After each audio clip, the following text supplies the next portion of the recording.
News Bangladesh, সংবাদ দিনের শেষে। জাতীয় সংবাদ।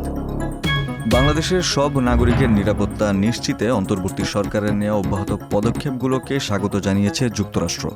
সংবাদ মাধ্যম ভয়েস অব আমেরিকা বাংলার করা এক প্রশ্নের উত্তরে যুক্তরাষ্ট্রের স্টেট ডিপার্টমেন্টের একজন মুখপাত্র একথা জানান। বাংলাদেশের সংখ্যালঘুদের নিরাপত্তা দেওয়ার ক্ষেত্রে অন্তর্বর্তী সরকারের কথিত নিষ্ক্রিয়তার অভিযোগের ব্যাপারটি যুক্তরাষ্ট্র কিভাবে দেখছে এমন প্রশ্নের উত্তরে ইমেল বার্তায় স্টেট ডিপার্টমেন্টের মুখপাত্র বলেন, আমরা সংখ্যালঘু সম্প্রদায়ের সদস্যদের উপর সহিংসতা ও তাদের প্রতি অসহিষ্ণুতার যে কোনো ঘটনার নিন্দা জানাই। এছাড়া সব নাগরিকদের নিরাপত্তা নিশ্চিত করার জন্য অন্তর্বর্তী সরকারের নেওয়া অব্যাহত পদক্ষেপগুলোকে স্বাগত জানাই। 5 আগস্ট হাসিনা সরকার পতনের দিন পালিয়ে যাওয়া 70 জন জঙ্গিসহ 700 জন বন্দীকে এখনও গ্রেপ্তার করা যায়নি বলে জানিয়েছেন কারা মহাপরিদর্শক ব্রিগেডিয়ার জেনারেল সৈয়দ মোহাম্মদ মোতাহের হোসেন। এছাড়া দেশের 69টি কারাগারের মধ্যে 17টি কারাগার এখনও ঝুঁকিপূর্ণ রয়েছে বলেও জানান তিনি। আজ কারা অধিদপ্তরে এক সংবাদ সম্মেলনে তিনি এসব তথ্য জানান।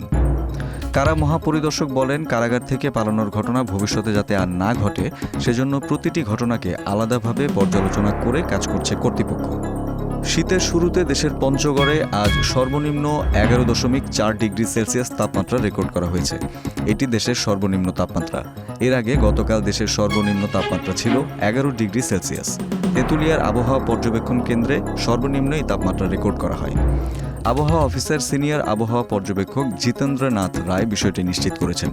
এদিকে সর্বনিম্ন তাপমাত্রা রেকর্ড করা হলেও সকালে দ্রুতই কুয়াশার আড়ালে সূর্যের দেখা মিলছে। ফলে সকালে শীত অনুভূত হলেও বেলা বাড়ার সঙ্গে সঙ্গে তাপমাত্রাও বাড়ছে।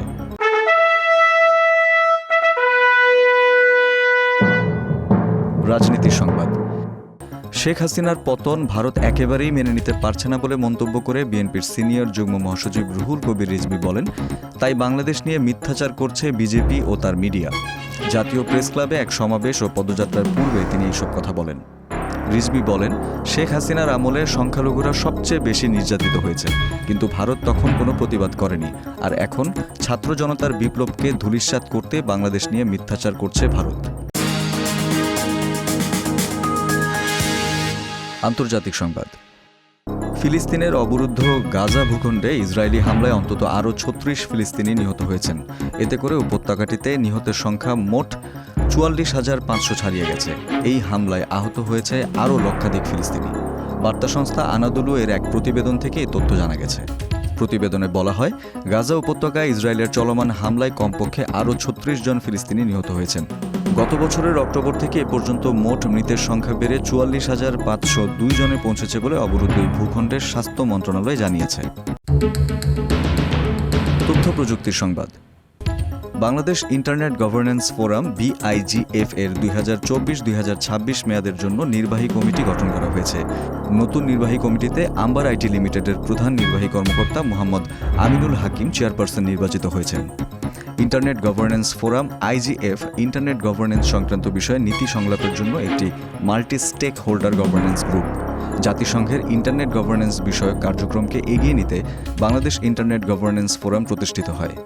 বাংলাদেশ ইন্টারনেট গভর্নেন্স ফোরাম ইন্টারনেটের উন্নয়নের জন্য সরকারের সাথে অধিপরামর্শ ছাড়াও বিভিন্ন কার্যক্রম পরিচালনা করে। খেলার সংবাদ। ওয়েস্ট ইন্ডিজের বিপক্ষে 2 ম্যাচের টেস্ট সিরিজে হার দিয়ে শুরু করেছিল বাংলাদেশ। অবশেষে জ্যামাইকা টেস্টে তাইজুল ইসলামের ঘূর্ণিতে ক্যারিবিয়ানদের 110 রানে হারিয়েছে টাইগাররা। এতে 15 বছর পর ওয়েস্ট ইন্ডিজের মাটিতে টেস্ট ম্যাচ জেতার রেকর্ড করেছে বাংলাদেশ।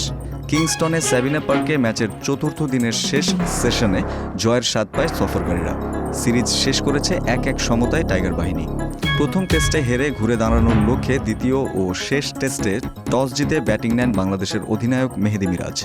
কিন্তু জ্যামাইকা টেস্টে নিজেদের প্রথম ইনিংসে 164 রানে অল আউট হয় বাংলাদেশ। দলের হয়ে সর্বোচ্চ 64 রান করেন ওপেনার সাদমান ইসলাম।